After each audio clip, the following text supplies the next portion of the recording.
I woke up married to my fiancé's father. Not a nightmare. Not a joke. Rafael, the man I was supposed to marry in 3 months, sold me to his own father for 5 million euros. And Antonio Milano, Sicily's most ruthless mafia don, didn't just accept the deal. He'd been planning it for 6 months. The man standing on the balcony, shirtless, tattooed, silver hair catching the Mediterranean sun, wasn't my fiancé. He was Don Antonio, my husband, Rafael's father. And when he turned and smiled at me, it wasn't kind. "Buongiorno, Signora Milano," he said, his voice low and dangerous. "Did you sleep well, wife?" I opened my mouth to scream, to run, to demand answers. But all I could think was, why does Rafael's father look at me like that? Like I'm something he's been waiting his entire life to own. Look, I know what you're thinking. This is insane. Why didn't you just leave? Trust me. I thought the same thing. But here's what I didn't know that morning.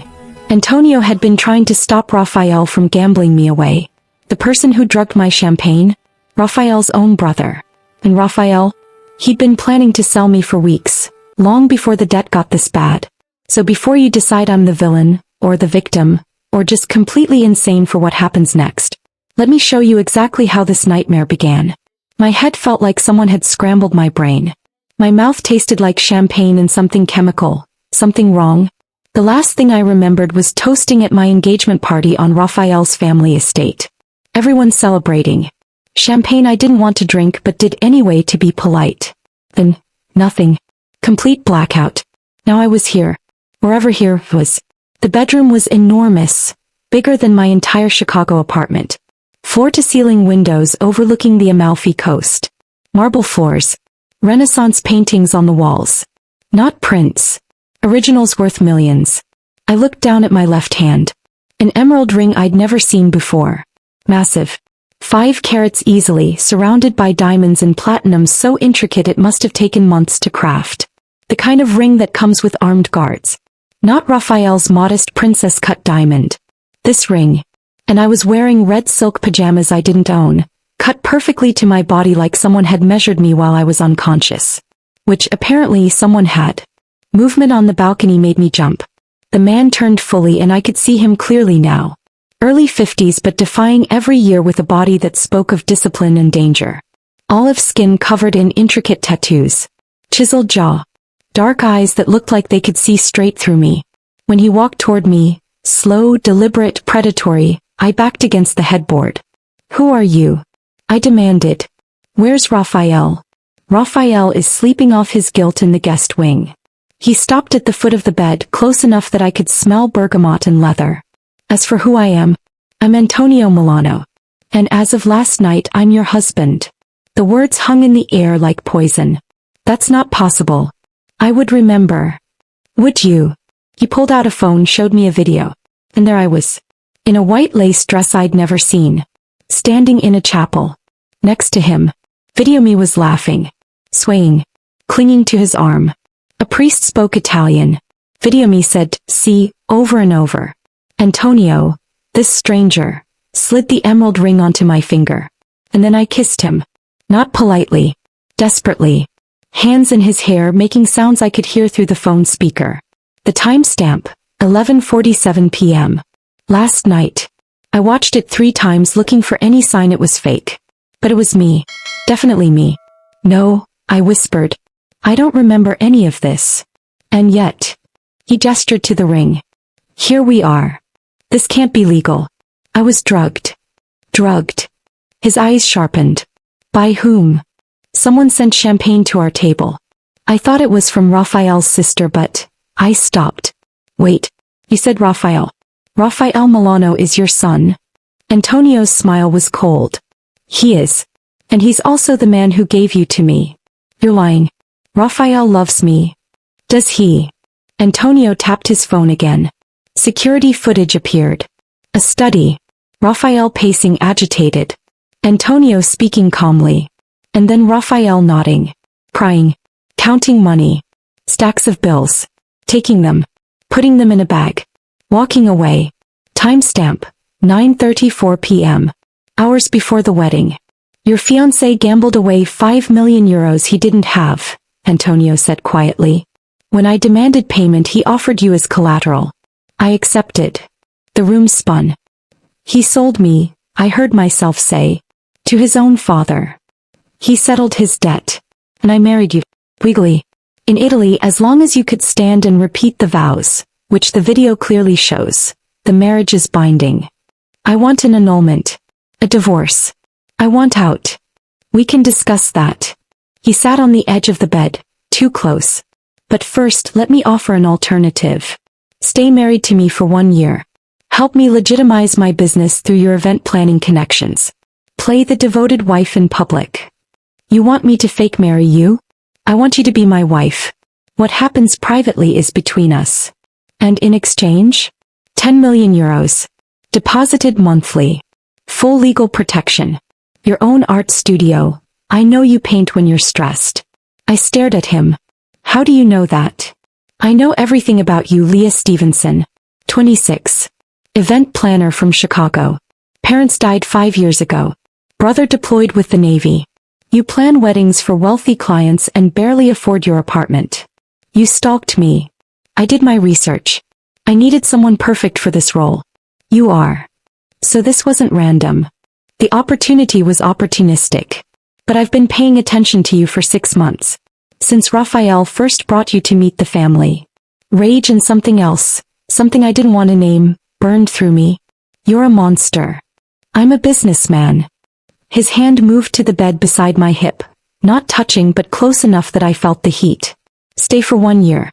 10 million euros. Freedom afterward. Or walk away now and spend years fighting this in courts you can't afford. That's extortion. That's negotiation. Our eyes locked. Dangerous. Calculating. Ruthless. And looking at me like I was something he'd decided to own. I need time to think. You have 24 hours. His hand lifted. I thought he'd touch me. Instead he traced the air just above my arm. Not touching. Close enough that I felt the ghost of heat. My skin prickled. Don't, I said. Don't what? His voice was silken sin.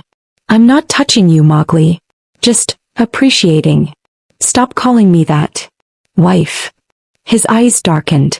But that's what you are. Wiggly. Mine for the next year unless you choose otherwise. I'm not yours. Your ring says differently. His finger, finally, brushed my left hand. Electric. I jerked away. You're so sure I'll stay? I'm sure you're practical. You'll do the math. You'll realize Rafael isn't coming to rescue you. And you'll make the smart choice. The smart choice is running from you. And yet. He smiled. You're still in my bed. Heat flooded my face. Because. Semantics. He walked to the door. Stopped and looked back. Explore the villa. Order what you want. But don't try to leave. Mateo will stop you. Not because you're a prisoner. Because my enemies would love to use you against me. You have enemies. Many. His smile was dangerous. Welcome to my world, Leah. Whether you stay or run, you're already part of it. Then he was gone. Leaving me with skin still tingling from that almost touch. With a choice that wasn't really a choice. Stay married to my fiancé's father for 10 million euros. Or walk away with nothing. If you're already hooked, stay with me. As this gets darker.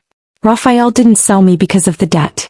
Antonio had been watching me for months, waiting for Rafael to screw up badly enough to justify taking what he wanted. Me. And the person who drugged my champagne? That revelation will shatter everything you think you know about this family. Trust me. You don't want to miss what happens next.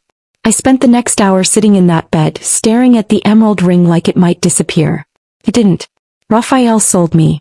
The thought circled like a vulture. The man I'd planned to marry had counted cash while I was being drugged at my own engagement party. My phone was on the nightstand. Fully charged. 43 missed calls. 57 texts.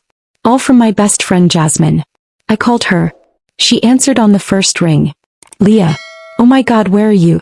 I've been losing my mind. You disappeared from the party and Rafael said you weren't feeling well, but you're not answering, Anne. Jazz, I interrupted. I need you to listen to me. Are you okay? Where are you? I looked around the bedroom. The silk sheets. The Renaissance paintings. The view of the Amalfi Coast that belonged in a magazine spread. I'm in Antonio Milano's villa. Silence. Then, Rafael's father? Why are you at his father's house? Because I married him last night. More silence. Longer this time. You married who? Antonio Milano, Rafael's father. I woke up this morning with a ring I don't recognize and no memory of anything after the champagne toast. And Rafael sold me to him. There's video evidence. Rafael took 5 million euros and just gave me away. I heard her inhale sharply. That's not possible. Rafael loves you. He wouldn't. I watched the footage. Rafael counted the money and walked away while I was being drugged and dressed for a wedding I don't remember. My voice cracked. He sold me to his own father. Leah, you need to call the police. You need to get out of there. This is kidnapping. It's legal. Antonio showed me the marriage certificate. I signed it. There are witnesses. Italian law says as long as I could stand and repeat the words, the marriage is binding. But you were drugged. I can't prove that. Not without a blood test from last night, which I don't have. I stood up, paced to the window. The Mediterranean stretched endlessly blue. Antonio offered me a deal. Stay married for 1 year, help legitimize his business through my event planning connections. In exchange, he'll give me 10 million euros. Jasmine was quiet for a long moment. 10 million. 10 million. Plus legal protection, plus my own art studio, plus an annulment after 12 months. Leah, he's a criminal. Rafael told you stories about his family. The things they do. You can't just... I know. I pressed my forehead against the cool glass. But what's my alternative? Come home to Rafael? The man who traded me for cash? Fight this in Italian courts for years with money I don't have? 10 million euros would change everything. My student loans. My brother's college tuition. Everything. But at what cost? That was the question, wasn't it? Before I could answer, I heard footsteps in the hallway. Heavy. Deliberate. Stopping outside my door. I have to go, I said quickly. I'll call you later. I promise. Leah, wait. I hung up just as the door opened. Don Antonio stood in the doorway. He'd put on a shirt, black linen, sleeves rolled up, unbuttoned just enough to show the edge of his tattoos. Dark slacks that probably cost more than my rent. Hair still damp from a shower. He looked like sin wrapped in expensive fabric. We need to talk, he said. I have 24 hours to decide. You said. Something's happened. He stepped inside, closed the door behind him. Rafael is downstairs. He wants to see you. My heart stuttered. Rafael's here? He showed up 30 minutes ago. Drunk. Demanding I let you go. Antonio's expression was unreadable. I could have Matteo throw him out. But I thought you might want to see for yourself what kind of man sold you. Yes. God, yes. I needed to see Rafael. Needed to hear him explain. Needed to understand how the man I loved could do this to me. Take me to him, I said. Antonio's eyes darkened with something that might have been approval. Or possession. I couldn't tell which. Get dressed first, he said, gesturing to the closet. There are clothes in your size. Everything you need. You had someone buy me clothes? I had someone ensure you'd be comfortable during your stay. He walked to the door, paused. And Leah? When you see Rafael, remember what he chose. Remember that he had every opportunity to stop what happened last night. He chose the money instead. Then he was gone. I walked to the closet in a daze. Pulled open the doors. Rows of designer clothes. Dresses, pants, blouses, shoes. All in my exact size. All in colors that would look stunning against my brown skin. Deep jewel tones, rich earth tones, crisp whites. Someone had studied me. Had paid attention to what I liked, what would flatter me, what would make me feel beautiful. Antonio had done this. The man who'd trapped me in this marriage had made sure I'd have everything I needed to survive it. I grabbed the first thing I touched. A simple linen dress in deep sapphire blue. Got dressed quickly. Ran my fingers through my braids.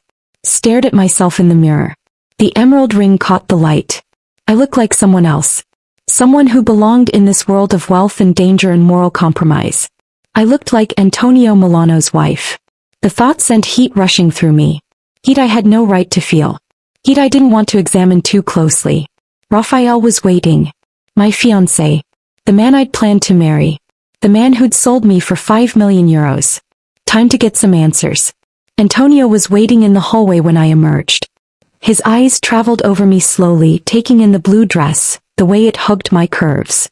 "Beautiful," he said quietly. "That color was made for you." I ignored the flutter in my stomach. "Where is he?" "The library." "But Leah," he caught my wrist as I moved past him. His touch was warm, firm.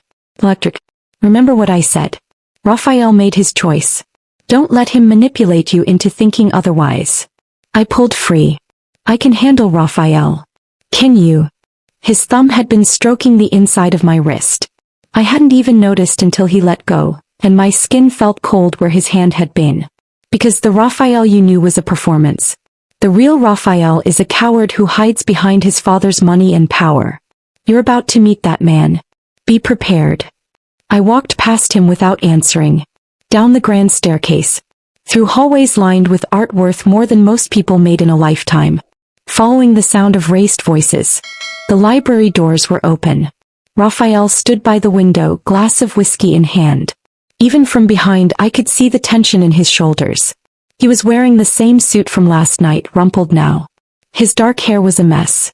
When he heard my footsteps he spun around. "Leah." Relief flooded his face. "Thank God. I've been trying to. Are you okay? Did he hurt you?" I stared at the man I'd thought I'd spend my life with. Rafael Milano, 32, heir to a criminal empire he'd always pretended didn't exist. Handsome in a boyish way, soft features, easy smile, the kind of looks that made women trust him. I trusted him. "Did you do it?" I asked. My voice came out steady. "Did you sell me to your father for 5 million euros? Rafael's face crumpled. "Leah, you don't understand. I didn't have a choice. My father, he..." "Did you do it?" "Yes." The word came out broken. "Yes, but I was going to fix it. I was going to get you back. I just needed time to..." "You took the money. I had debts. The people I owe, they would have killed me. I didn't." He moved toward me. "Baby, please." I was desperate. "I made a mistake. But we can fix this. We can get an annulment. We can get away from her." Antonio's voice cut through the room like a blade. He stood in the doorway, radiating lethal calm, watching Rafael with the kind of contempt you'd show an insect. "Father, this is between me and my fiancé." "She's not your fiancé." Antonio walked into the room, moved to stand beside me, close enough that I could feel the heat of him. "She's my wife. You made sure of that when you signed her over like property." Rafael's face flushed. "You manipulated me. You threatened me. You said if I didn't settle my debts you'd..." "I gave you options," Antonio said quietly. "Pay your debts legitimately. Work for the family business to earn what you owed. Accept a payment plan. You chose to offer Leah instead. That was your decision. Own it." "I was going to get her back." Rafael's voice rose. "I was going to..." "With what?" Antonio's voice was ice. "You have no money. No skills. No power. You're a 32-year-old child who's never worked a day in his life. What exactly were you planning to offer me in exchange for my wife?" The possessiveness in the way Antonio said, "my wife," sent shivers down my spine. Rafael's eyes found mine. "Leah, please. I love you. I made a mistake. A terrible mistake. But we can fix this. Tell him you want an annulment. Tell him." "How much champagne did you give me?" I asked. Rafael blinked. "What?" "At the party. How much champagne did you make sure I drank before you handed me over?" I didn't know it was drugged. I swear, I thought father just wanted you tipsy enough to agree to marrying him?" My voice was deadly quiet. "You thought your father wanted to marry me? And you helped get me drunk enough to go along with it?" Rafael's face went white. No, that's not. I thought he was going to offer you a job. Or pay you off. Or I don't know. I didn't think he'd actually marry you. But you were fine with drugging me? With making me vulnerable? With using me to settle your debts? "Leah, did you love me?" I asked. "Ever? Or was I always just convenient? The nice girl who planned events for wealthy people? The girl who gave you legitimacy? Who made you look responsible? Of course I loved you." Rafael stepped forward. "Reach for me." Antonio moved between us. Fast. One moment he was beside me, the next he was inches from Rafael, one hand on his son's chest. "Touch her," Antonio said softly, "and I'll break every bone in your hand." Rafael stumbled back. "You can't keep her prisoner." "I'm not." Antonio didn't move, didn't raise his voice. Somehow that made him more terrifying. "Leah is free to leave whenever she wants. Free to annul our marriage and return to Chicago.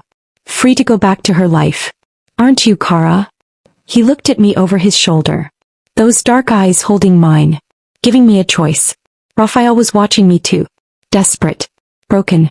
The man I'd thought I loved reduced to a pathetic boy begging his father for mercy. And Antonio, dangerous, ruthless Antonio, was giving me the power to decide. "I need time," I said. "To think." "Rafael, you should go." "Leah, please. Go." The word came out louder than I intended. "You sold me. You drugged me. You handed me over to your father like I was nothing. What exactly do you think I owe you?" Rafael's eyes filled with tears. "I'm sorry. Godly, I'm so sorry. I'll fix this. I swear I'll." "Mateo," Antonio called. The security guard appeared in the doorway. "Sir. Escort my son off the property. He's not welcome here." "Father, please. You have 10 seconds before I have you thrown out." Rafael looked at me one last time. "I love you," he whispered. Then Mateo had him by the arm, was guiding him toward the door. Rafael was crying as he left. I felt nothing. The silence after he was gone was deafening. Antonio turned to me. "Are you all right?" "I don't know." My voice sounded hollow. "I don't know what I am." He reached up slowly, giving me time to pull away, and wiped something wet from my cheek. I was crying. I hadn't even realized. "He made his choice," Antonio said quietly. "Now you make yours. But Leah, whatever you decide, know this. Rafael doesn't deserve your tears." His thumb brushed my cheekbone again. Gentle despite the violence I'd seen him capable of. I should pull away. Should put distance between us. Instead I found myself leaning into his touch. Just for a moment. Just to feel something that wasn't betrayal and rage. Antonio's eyes darkened. His hand cupped my face, thumb still stroking my skin. "What are you doing to me?" I whispered. "I could ask you the same question." His voice was rough. "You're supposed to hate me. You're supposed to run." "Maybe I will. But not yet. Not yet." We stood there, his hand on my face, my heart pounding, the space between us charged with something I couldn't name and didn't want to examine. Then Antonio stepped back. Dropped his hand. "You should eat," he said, his voice carefully neutral. "Signora Rosa made lunch. Meet me on the terrace in 20 minutes. He walked past me, leaving me standing in the library. Alone with the ghost of his touch still burning on my skin. Lunch on the terrace was dangerous in ways I hadn't anticipated. The table was set with casual elegance. Fresh seafood, crusty bread, wine so expensive I was afraid to touch it. The Amalfi Coast stretched below us in impossible blues and greens. And Antonio sat across from me, watching me with eyes that missed nothing. "You're not eating," he observed. I pushed a piece of grilled fish around my plate. "Not hungry. You haven't eaten since yesterday. Signora Rosa will take it personally if you don't at least try." To prove his point, he cut a piece of his own fish, brought it to his mouth. I watched his lips close around the fork. Watched him chew slowly. Watched his throat work as he swallowed. He crawled up my neck. "Stop it," I told myself. "Stop looking at him like that. Tell me about your business," I said, desperate for something to focus on besides the way sunlight turned his silver hair to molten metal. "The legitimate parts." Antonio smiled slightly. "Interested in what you'd be helping with? If I stay?" "Yes." He leaned back in his chair, wine glass in hand. "I own several hotels along the coast. A shipping company. Real estate holdings throughout Italy. Import-export businesses. All completely legal. And the illegal parts? Are none of your concern." His tone made it clear that topic was closed. "If you agree to this arrangement, you'll be involved only in the legitimate businesses. Event planning for hotel launches, charity galas, investor dinners. Your skills, your connections, your talent for making wealthy people feel special. You researched me that thoroughly? I told you. I needed someone perfect for this role. You are." The way he said it made it sound like a compliment. Like he was talking about more than just business. "What happens after the year?" I asked. After I've helped you legitimize everything and you get whatever succession you need from your father? You walk away with 10 million euros and never see me again. Just like that. Just like that. I studied his face looking for the lie. Found nothing but steady confidence. I don't understand you, I said. You could have any woman you want. You're wealthy, powerful, educated. Why force someone into this? Why me? Antonio set down his wine glass. Leaned forward, elbows on the table. Because the women who want me want my money or my power or the danger I represent. They want the idea of me. But you, Leah? You want nothing to do with me. You'd run if you could. That honesty is refreshing. So I'm here because I hate you? Bluntly? Yes. You're here because you see me clearly. No illusions. No fantasies. Just a man who trapped you in an impossible situation and offered you money to make it bearable. His eyes held mine. And because when I first saw you at that family dinner 6 months ago, I couldn't look away. My breath caught. 6 months ago? Rafael brought you to meet the family. You wore a green dress. You laughed at something my sister said. And I thought, my son doesn't deserve you. He'll waste you, break you, turn you into another trophy he takes for granted. So you decided to take me for yourself? I decided to pay attention. He stood, walked around the table. Sat on the edge beside me. Close enough to touch. I watched Rafael gamble away his future. I watched him drink too much, flirt with other women while you were in the room. I watched you pretend not to notice. And I thought, she's too good for this. Too smart. Too alive. He reached out, tucked a loose braid behind my ear. The touch sent electricity down my spine. When Rafael came to me about his debts, Antonio continued, he offered you without hesitation. Didn't even try to negotiate another way. Just said, what about Leah? Would she settle it? His jaw tightened. Like you were currency. And you said yes. I said yes. No apology in his voice. Because I knew Rafael would waste you. And I knew I wouldn't. This is insane. Yes. You're holding me hostage. I'm giving you a choice. That's not a choice. That's manipulation. Then leave. He stood abruptly. Right now. I'll have Mateo drive you to the airport. I'll pay for your flight home. You can walk away from all of this. I stared at him. And the marriage? We'll handle it. Annulment, divorce, whatever you want. But you have to decide right now, Leah. Because I won't offer again. My heart hammered. This was it. The moment to escape. To go back to my life, my career, my freedom. All I had to do was say yes.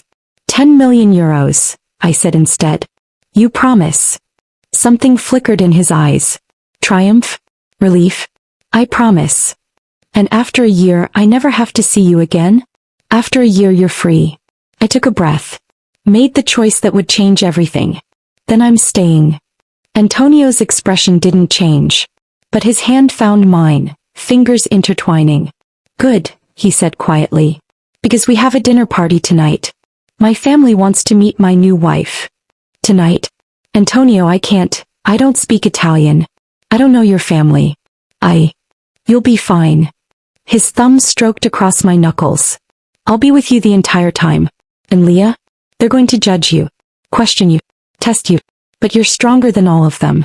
You negotiated with me and won. You can handle one dinner party. You call this winning? He smiled. Actually smiled. It transformed his entire face, made him look younger, less dangerous. You're still here, aren't you? That's more than most people can say after crossing me. Before I could respond, he lifted my hand to his lips. Kissed my knuckles slowly, deliberately. His mouth was warm against my skin. We should practice, he said against my hand. For tonight. They'll expect us to be convincing. Practice what? This. He stood, pulled me to my feet. One hand settled on my lower back. The other held mine. Dancing. Touching. Looking like we're in love.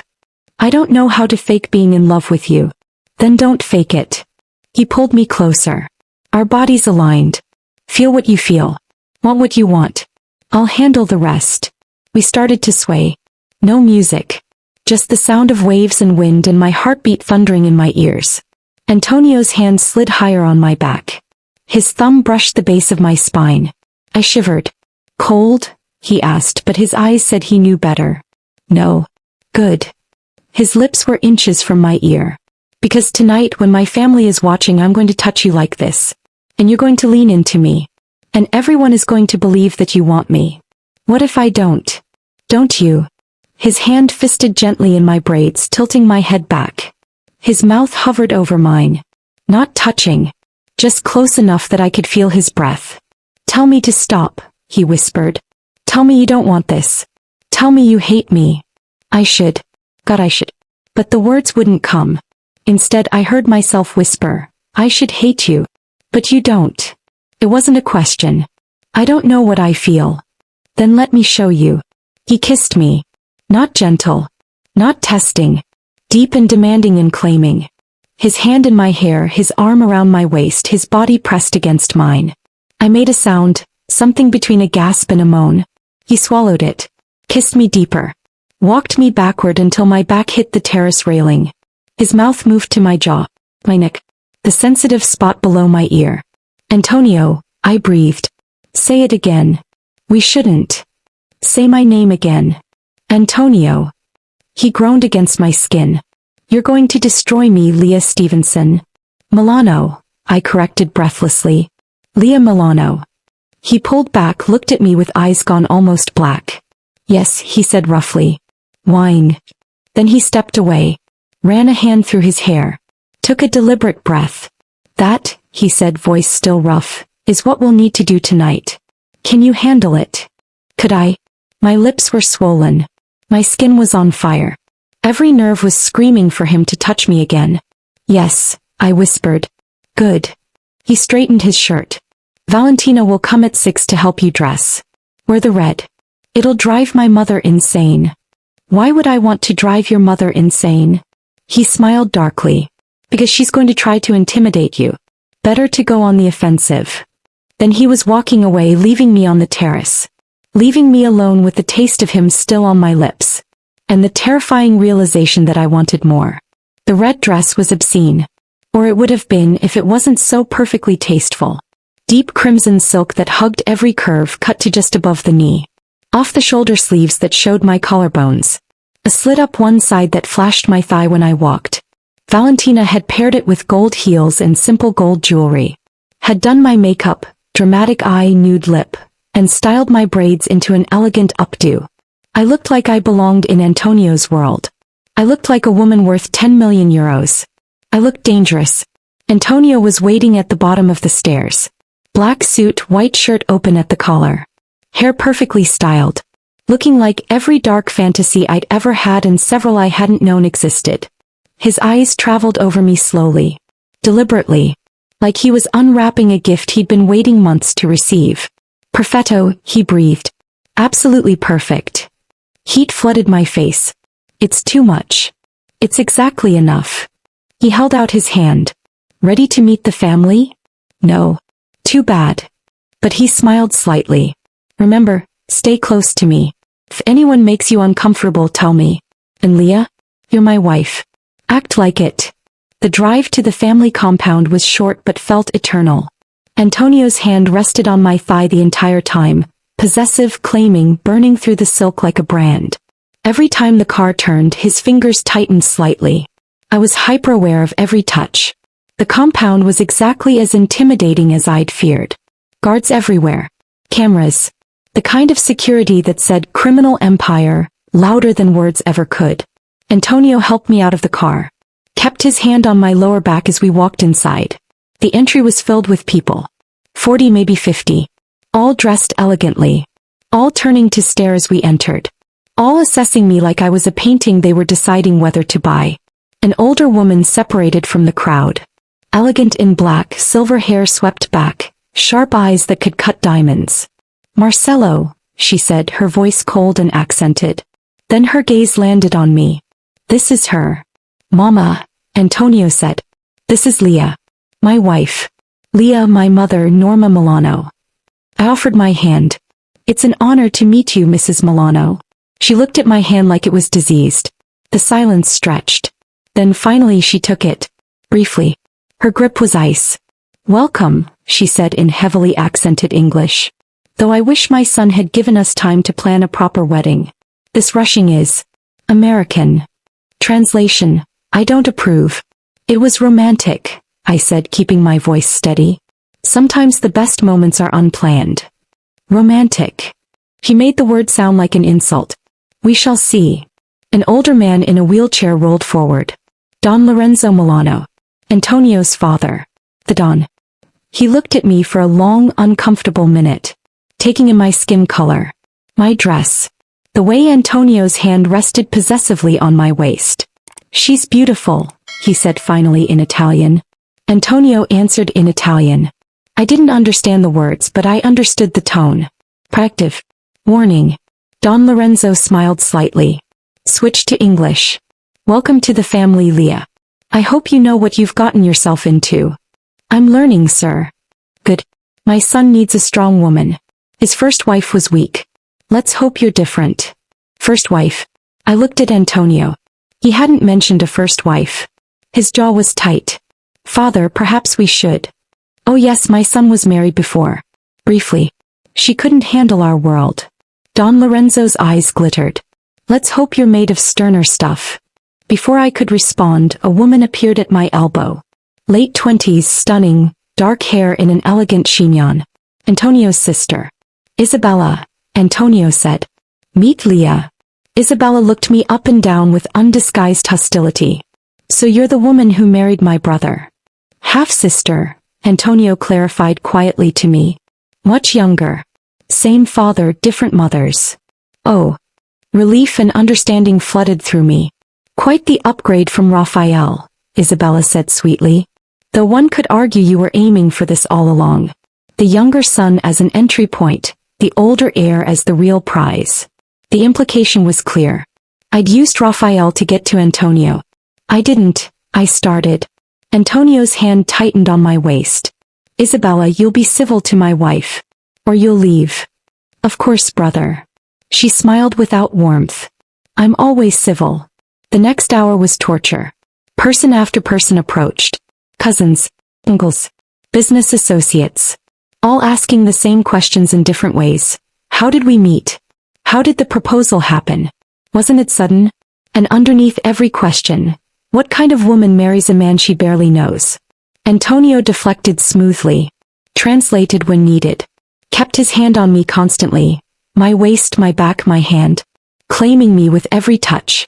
Finally we sat for dinner. I was placed between Antonio and his mother. The seat of honor. Or the hot seat. Norma Milano waited exactly 3 minutes before attacking. Tell me, Leah, she said in English, what does your family think of this marriage? Your parents must have opinions. My parents are dead, I said quietly. Car accident 5 years ago. Her expression didn't soften. I see. And you have no other family? A brother. He's in the Navy. Deployed overseas. So no one to give you guidance. To warn you about rushing into marriage with a man you barely know. She smiled coldly. How convenient. Antonio's hand found my thigh under the table. Squeezed gently. Reminding me he was there. Actually, I said, I think rushing into things can be the most honest way to live. No time for second guessing. Just action and consequence. Don't you agree, Mrs. Milano? Her eyes narrowed. I prefer careful planning. Tradition. Doing things properly. Of course. But sometimes life doesn't wait for proper timing. I met her gaze steadily. I imagine you understand that better than most. Building a family in this world requires flexibility. It was a gamble. Acknowledging the criminal empire without saying it aloud. Don Lorenzo laughed suddenly. Actually laughed. I like this one, Antonio. She has spine. Norma's lips pressed into a thin line. Antonio's hand slid higher on my thigh. Approving. Under the table, hidden from view, his fingers traced patterns on my skin through the silk. My breath hitched. His thumb stroked. Higher. Dangerously higher. I grabbed his wrist. Held it still. He leaned close, lips brushing my ear. Careful, Car. You're supposed to be madly in love with me. Stopping my hand sends the wrong message. You're taking liberties, I whispered back. I'm selling our story. His breath was hot against my ear. Everyone's watching. They need to believe I can't keep my hands off you. Then be more subtle. Where's the fun in that? Before I could respond, Isabella spoke up. So Leah, what do you do? For work. I'm an event planner. Corporate events, galas, weddings. How interesting. Her smile was vicious. And you gave all that up to marry Antonio? I'm taking a sabbatical. How long of a sabbatical? The question was loaded. He was fishing. Trying to find out how permanent this marriage was meant to be. As long as it takes, Antonio interjected smoothly. My wife's career is important. But right now she's helping me with some business ventures. After that she'll decide what she wants. How modern, Norma said acidly. In my day wives supported their husbands' careers. They didn't have their own. In your day, I said politely, women had fewer options. I'm grateful to live in a time where I can have both a marriage and a career. The table went quiet. Don Lorenzo laughed again. Definitely has spine. I approve, Antonio. Though your mother might kill her before dessert. Mama won't kill anyone, Antonio said. His hand resumed its movement on my thigh. She knows I'd take it personally. The possessiveness in his voice sent heat rushing through me. Under the table his fingers traced higher. Not sexual. He's claiming. Reminding me whose I was. Reminding everyone who was watching that I was his. I should be angry. I wasn't. I was burning. The dinner lasted 3 hours. 3 hours of subtle interrogations. 3 hours of Antonio's hand on my thigh, my waist, my hand. 3 hours of pretending this was real while knowing it was all a performance. By the time we got back to the villa I was exhausted. Antonio followed me upstairs. I could feel him behind me, predatory, patient. You did well tonight, he said as we reached my bedroom door. Your mother hates me. My mother hates everyone. Don't take it personally. He leaned against the doorframe. Still in his suit. Still looking unfairly perfect. My father liked you. That's what matters. He liked that I have spine. I turned to face him. What happens when he finds out this is all fake? That I'm just here for the money? He won't find out. Because it's not going to feel fake. Antonio pushed off the doorframe. Stepped closer. It's going to feel real. Because that's the only way this works. Antonio. Tonight when I touched you, you didn't pull away. You leaned in. You let me claim you in front of my entire family. His hand cupped my face. That wasn't acting, Leah. That was something else. It was survival. Playing a role. Was it? His thumb brushed my lower lip. Because I felt you shiver every time I touched you. I heard your breath catch. I watched you fight not to look at me the same way I was looking at you. You're imagining things. Am I? He stepped closer. Close enough that I could smell bergamot and danger. Tell me you don't feel this. Tell me you're not wondering what it would be like if this were real. I should tell him exactly that. Should push him away. Should remind him that this is business. Instead I heard myself whisper, what do you want from me? Everything. His voice was rough. I want you to stop fighting this. Stop pretending you don't feel what I feel. Stop acting like you're here against your will when we both know you could have walked away this afternoon. You trapped me. I gave you a choice. You chose to stay. His other hand found my waist. Now I'm asking you to choose again. Choose to let this be real. Choose to see where this goes. Choose me. For a year. For a year. His forehead rested against mine. And maybe after that year you won't want to leave. The presumption should have angered me. Terrified me instead. Because he might be right. I should go to bed, I said. Alone. Should you? His lips brushed my temple. Or should you invite me in? Let me show you what it feels like when I'm not performing for an audience. Heat flooded through me. Antonio. I won't touch you unless you ask. I won't kiss you unless you beg. I'll just stay. Keep you company. Make sure you're okay after tonight. I don't need a babysitter. No. You need someone who sees you. Who knows what you're feeling even when you won't say it. His hand slid up my back. Let me in, Leah. Just for tonight. Just to talk. It was a terrible idea. I opened the door anyway. He followed me inside. Closed the door softly behind us. We stood there in the dim light. Me in the red dress, him in his suit. The space between us charged with everything we weren't saying. Turn around, he said quietly. I did. His hands found the zipper at my back. Pulled it down slowly. So slowly I could feel each individual tooth release. I can undress myself, I said. I know. But I want to do it. The dress loosened. Tell me to stop and I will. I didn't tell him to stop. He eased the dress off my shoulders. Let it pool at my feet. I stood there in nothing but black lace and heels. His breath caught. Leah. My name was a prayer. A curse. You're going to destroy me. You said you wouldn't touch me unless I asked. I'm not touching you. I'm just looking. His hands fisted at his sides. Do you have any idea what you're doing to me? I turned around, looked at him, saw the hunger in his eyes, the restraint it was taking him not to reach for me. Power flooded through me. I was the one in control here. Not him. You can touch me, I said. Once. His eyes darkened. Where? I took his hand, placed it over my racing heart. His palm was warm through the lace. His fingers spread, flaming. Your heart is racing, he said. I know.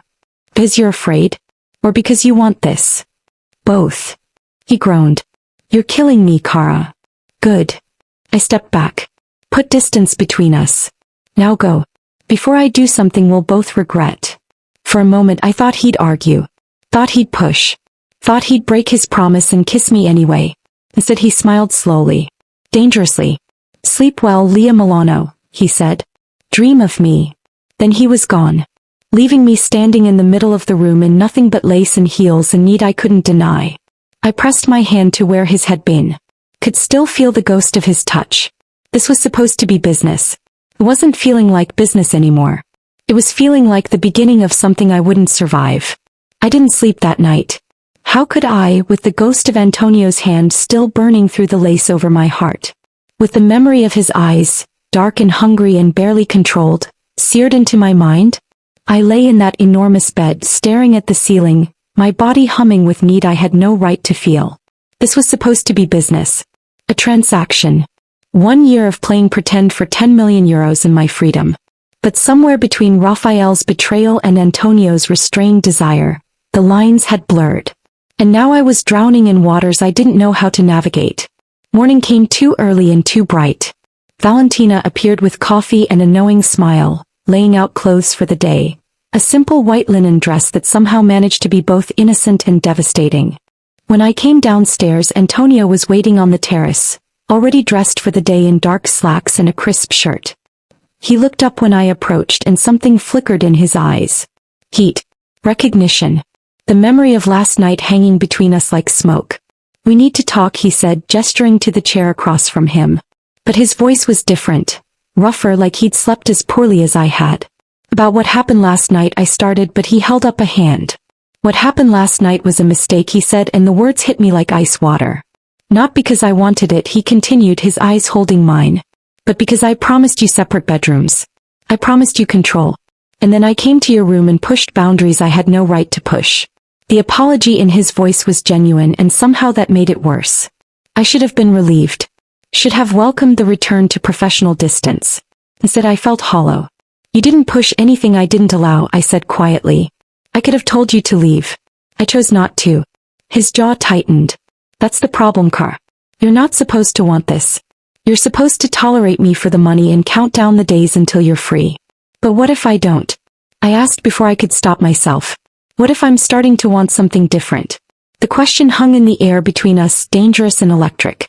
Antonio stood slowly, walked to where I sat, knelt in front of my chair so we were eye level. His hands gripped the armrests on either side of me, caging me in without touching me. Then we're both in trouble, he said, his voice low and rough. Because I've been trying very hard not to fall for you, Leah Stevenson. And I'm failing spectacularly. His confession sent heat rushing through me. His face was inches from mine, close enough to kiss if either of us moved. But he didn't. He stayed perfectly still, giving me the choice. Always the choice. I made it. I leaned forward and kissed him. Not gentle. Not questioning. Deep and demanding and honest. His restraint shattered. One hand fisted in my braids, the other grabbed my waist, pulled me up and into him. The kiss was fire and possession and months of wanting condensed into one explosive moment. He kissed me like he was drowning and I was air, like he'd been waiting his entire life for this, like he'd never let me go. When we finally broke apart, both breathing hard, his forehead rested against mine. This changes everything, he whispered. I know, I said. Does it scare you? Terrified. Good. Me too. The next week was a fever dream of barely controlled desire and forced proximity. Antonio took me sailing along the coast, and I watched the Mediterranean wind whip through his silver hair while he commanded the yacht with the same confidence he commanded everything else. We visited his hotel properties, and he introduced me as his wife with a possessiveness that made my skin tingle. We attended charity galas where his hand never left my body, my waist, my back, my hand, claiming me for everyone to see. And every night he walked me to my bedroom door, kissed me until I couldn't breathe, then left before either of us could cross the line we'd drawn. The restraint was exquisite torture. We were playing a dangerous game, dancing around what we both wanted but neither was ready to take. Until the night everything changed. It started innocently enough. A business dinner at the villa with potential investors. I'd planned the event, chosen the menu, orchestrated every detail. Antonio had been proud, I could tell from the way his eyes followed me all evening. The investors left late, and suddenly we were alone in the candlelit dining room with half-empty wine glasses and the weight of unspoken desire pressing down on us. You were magnificent tonight, Antonio said, loosening his tie. The way you handled Senior Ricci when he questioned the numbers. The way you charmed his wife into convincing him to invest. You're extraordinary, Leah. I walked toward him slowly, deliberately, my heels clicking on marble. The wine had made me bold and I was tired of pretending. Tired of restraint. Tired of sleeping alone while wanting him so badly I ached. I'm tired of waiting, I said when I reached him. Tired of pretending this is just business. Tired of you walking away every night when we both know what we want. His eyes darkened. Leah, don't say things you don't mean. I mean every word. I stepped closer, close enough to feel the heat radiating from his body. I want you, Antonio. Not because of the money. Not because of the deal. I want you because you see me. Because you challenge me. Because when you touch me I feel more alive than I've ever felt. The confession hung between us. His hands fisted at his sides, fighting for control. If I touch you now, he said, his voice strained, I won't stop. I won't be gentle. I won't treat you like a business arrangement. I'll treat you like you're mine. Then treat me like I'm yours, I whispered. Because I am. His control shattered. He grabbed me, lifted me onto the dining table, stepped between my legs. His mouth found mine in a kiss that was nothing like the restrained ones before. This was claiming. Consuming. His hands were everywhere. In my hair, on my waist, sliding up my thighs. Mine, he growled against my lips. Say it. Yours, I gasped. Antonio, I'm yours. He groaned, kissed down my neck, my collarbone, his hands working the zipper of my dress. We shouldn't do this here, he managed. Someone could see. Then take me upstairs, I said. And don't you dare walk away this time. He carried me. Actually carried me up the stairs like I weighed nothing, his mouth never leaving mine. We barely made it to his room before his restraint broke completely. The door slammed shut and suddenly we were a tangle of desperate hands and breathless kisses. He laid me on his bed, massive, dark, masculine, and stood back for just a moment, drinking me in. Do you have any idea how long I've wanted this? He asked, his voice rough with need. How many nights I've imagined you here in my bed, looking at me exactly like you are now. Then stop imagining, I said, reaching for him. And show me. What happened next was everything I'd imagined and nothing I could have prepared for. Antonio was demanding and gentle, fierce and reverent. He took his time learning every inch of me, his hands and mouth mapping my body like he was memorizing a sacred text. When he finally moved over me, his body covering mine, his weight pressing me into the mattress, his eyes held mine. This changes everything, he said again. After tonight, there's no going back. Are you sure? I pulled his mouth down to mine. I've never been more sure of anything, I whispered against his lips. Then show me I'm yours. He did. God, he did. So strong. The night became a blur of sensation and surrender. His hands gripping my hips, my fingers digging into his shoulders. The sound of our breathing harsh and desperate. The way he said my name like it was a prayer and a curse. The way my body responded to his like we'd been made to fit together. Over and over until we were both spent and shaking and wrapped around each other like we'd never let go. When it was over, when we lay tangled in his sheets with dawn starting to lighten the sky, he held me like I was something precious. Something he'd fought for and won. I thought I could keep my distance, he confessed, his fingers tracing patterns on my bare shoulder. I thought I could stay detached, professional. But you ruined all of that.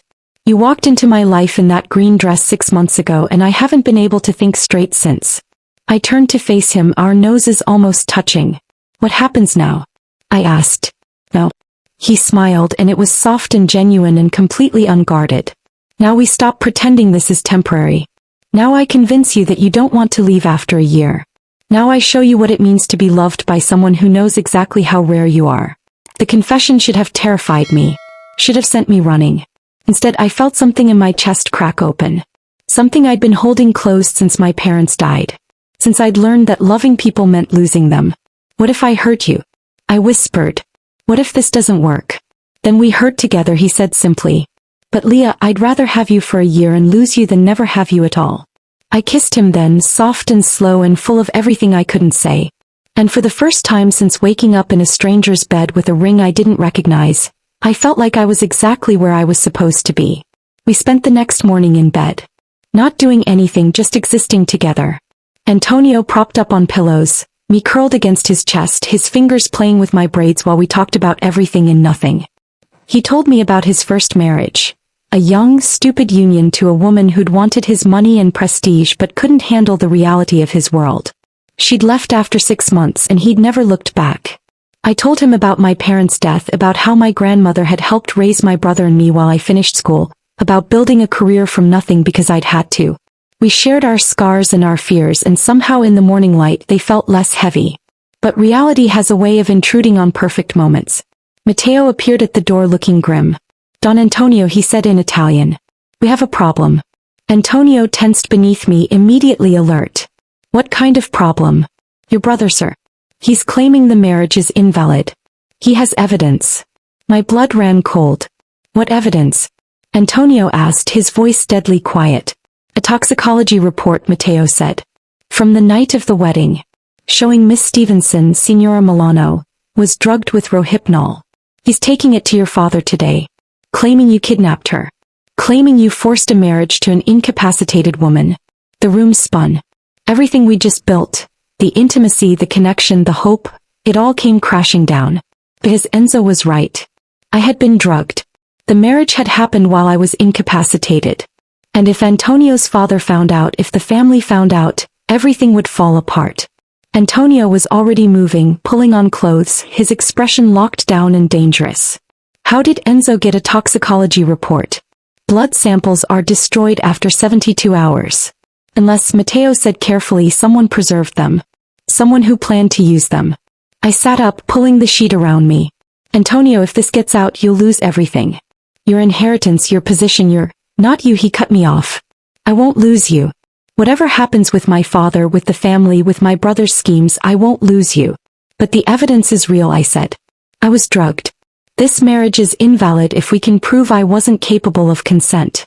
Unless, Antonio said slowly, his mind clearly working through scenarios, you tell my father you chose this. You tell him that yes, you were drinking but you knew what you were doing. You tell him you wanted to marry me. You want me to lie? I want you to decide what's true, he said, turning to face me. Did you want this marriage when you agreed to stay? Did you choose me when you came to my bed last night? Do you want this life, this future, or do you want out? Because Leah, if you tell my father you were drugged and I forced this, he'll kill me. Literally. And you'll be free. Is that what you want? The question hung in the air between us. My freedom or his life. My truth or our future. The choice that would define everything. I thought about Rafael, who'd sold me without hesitation. I thought about Antonio, who'd given me choices at every turn even when it cost him. I thought about last night, about this morning, about the way he looked at me like I was the only thing in his world that mattered. And I made my choice. Take me to your father, I said. I'll tell him the truth. Antonio's expression was unreadable. Which truth? The one where I chose you, I said simply. The one where I wanted this marriage, this life, this future. The one where I'm not a victim, I'm a woman who made a decision and I'm standing by it. The relief that flooded his face was worth everything. He crossed the room in 2 strides, pulled me into his arms, kissed me like I'd just saved his life. Which I supposed I had. You realize what you're doing? He asked against my lips. You're committing to this. To me. To my family. To this world. I know, I said. And I choose it anyway. I choose you. Then get dressed, Kara, he said, his voice rough with emotion.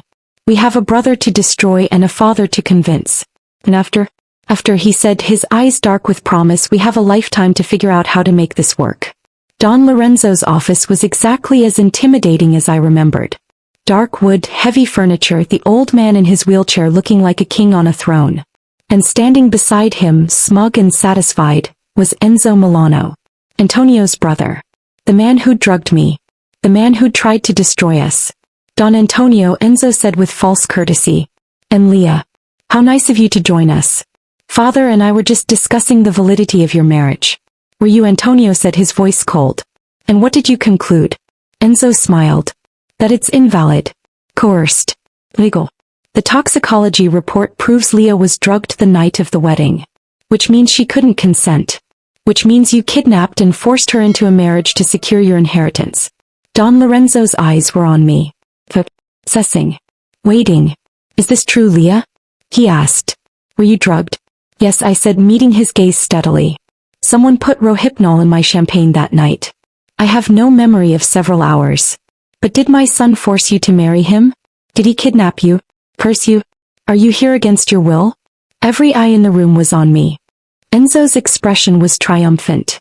Antonio's was carefully blank, but I could see the tension in his jaw, the way his hands fisted at his sides. This was the moment. The choice that would define everything. I took a breath. Oh, I said clearly. Antonio didn't force me. I chose to marry him. Enzo's triumph faltered. What? You were drugged, Leah. You couldn't have chosen. I was drugged, I agreed. But not by Antonio. And when I woke up married to him, he gave me a choice. Stay or leave. Fight the marriage or accept it. He offered me money, yes. But he also offered me honesty. Protection. A partnership I never had with Rafael. So yes, Don Lorenzo, I was drugged. But I chose to stay married to your son. Because he's the only man in this family who's treated me like a person instead of a pawn. The silence was deafening. Enzo's face had gone red. Father, she's lying. Has to be. Why would she choose? Because I love him, I interrupted. And I'm tired of pretending I don't. The words hung in the air. Antonio's eyes snapped to mine, shock and hope and something that looked dangerously like love written across his face. Don Lorenzo leaned back in his wheelchair, studying us both. You love my son, he said. Yes, sir. And Antonio, you love her? Antonio's hand found mine, threaded our fingers together. More than anything, he said simply. Don Lorenzo nodded slowly. Then the marriage stands. But father, Enzo started. Enough, the old man said, his voice cutting. You drugged this woman, Enzo. You tried to sabotage your brother. You violated the most basic code of family. Enzo went pale. I was trying to protect the family. You were trying to steal what wasn't yours, Don Lorenzo said. And you failed. Now get out of my sight before I let Antonio handle you personally. Enzo looked at Antonio, saw the cold fury there and fled, leaving us alone with Don Lorenzo. The old man looked at us for a long moment. You two are either very brave or very stupid, he said. But I suppose love makes fools of us all. He wheeled himself to the door, paused. Antonio, your mother will be insufferable about this. Tell her I said the wedding stands, and if she wants to complain, she can complain to me. Then he was gone, leaving us alone in the office. I turned to Antonio. He was staring at me like he'd never seen me before. You told him you love me, he said. I do, I said simply. When did that happen? Somewhere between you carrying me up the stairs and this morning when you told me I'd ruined you. I laughed softly. Maybe before that. Maybe from the beginning. I think I've been falling for you since you gave me choices when you didn't have to. He pulled me into his arms, held me so tight I could barely breathe. I love you, Leah Stevenson Milano, he said fiercely. I love your strength and your courage and the way you see through all my carefully constructed walls. I love that you chose me even when you had every reason to run. I love you. I kissed him then in his father's office, surrounded by the trappings of his criminal empire. And for the first time since waking up in a stranger's bed with a ring I didn't recognize, I felt completely and utterly free. Because I'd made my choice. Not because of money or obligation or fear. But because I'd found something I'd thought I'd lost when my parents died. I'd found home, and not just any home, my real family, because in the next 8 months Antonio would have his most cherished legacy, Antonio Jr., born into our world.